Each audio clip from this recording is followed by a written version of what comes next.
Genesis chapter 19.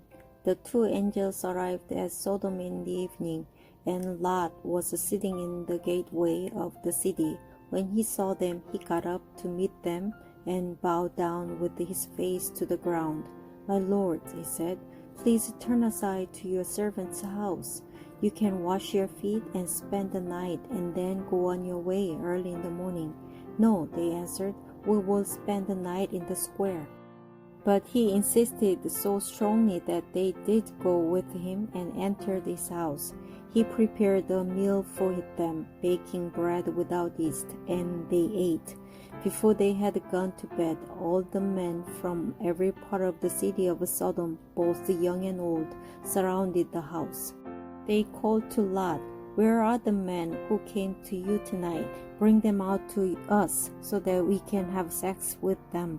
Lot went outside to meet them and shut the door behind him and said, "No, my friends, don't do this wicked thing. Look, I have two daughters who have never slept with a man. Let me bring them out to you, and you can do what you like with them. But don't do anything to these men, for they have come under the protection of my roof." "Get out of our way," they replied. "This fellow came here as a foreigner, and now he wants to play the judge. We'll treat you worse than them." They kept bringing pressure on Lot and moved forward to break down the door. But the men inside reached out and pulled Lot back into the house and shut the door.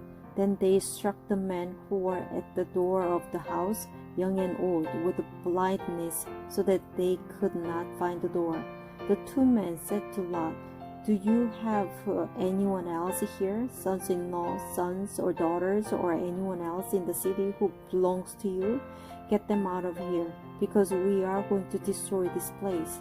The outcry to the Lord against its people is so great that he has sent us to destroy it." So Lot went out and spoke to his sons-in-law, who were pledged to marry his daughters. He said, "Hurry and get out of this place, because the Lord is about to destroy the city." But his sons-in-law thought he was joking. With the coming of dawn, the angels urged Lot, saying, "Hurry, take your wife and your two daughters who are here, or you will be swept away when the city is punished." When he hesitated, the man grasped his hand and the hands of his wife and of his two daughters and led them safely out of the city, for the Lord was merciful to them. As soon as they had brought them out, one of them said, "Flee for your lives. Don't look back, and don't stop anywhere in the plain. Flee to the mountains, or you will be swept away." But Lot said to them, "No, my lords, please. Your servant has found favor in your eyes, and you have shown great kindness to me in sparing my life. But I can't flee to the mountains. This disaster will overtake me, and I will die.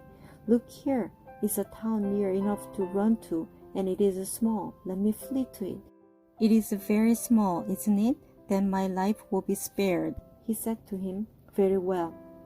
I will grant this request too.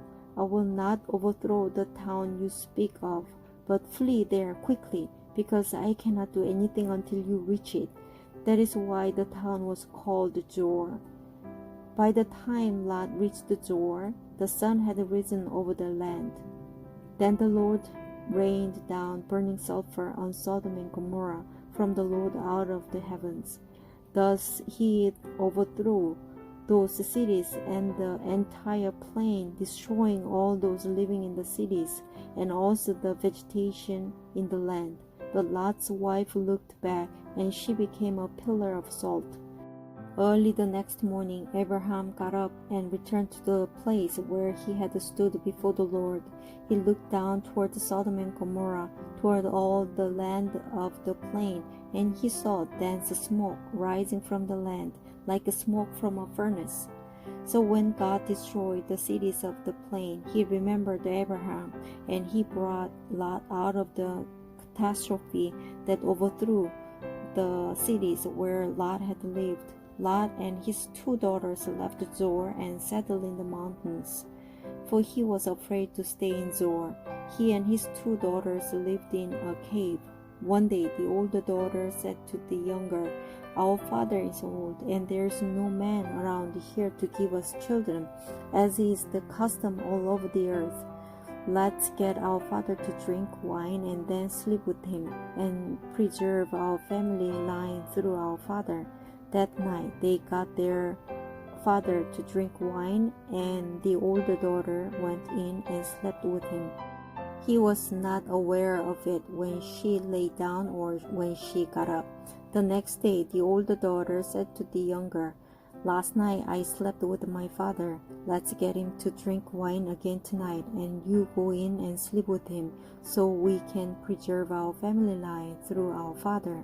So they got their father to drink wine that night also, and the younger daughter went in and slept with him. Again, he was not aware of it when she lay down or when she got up.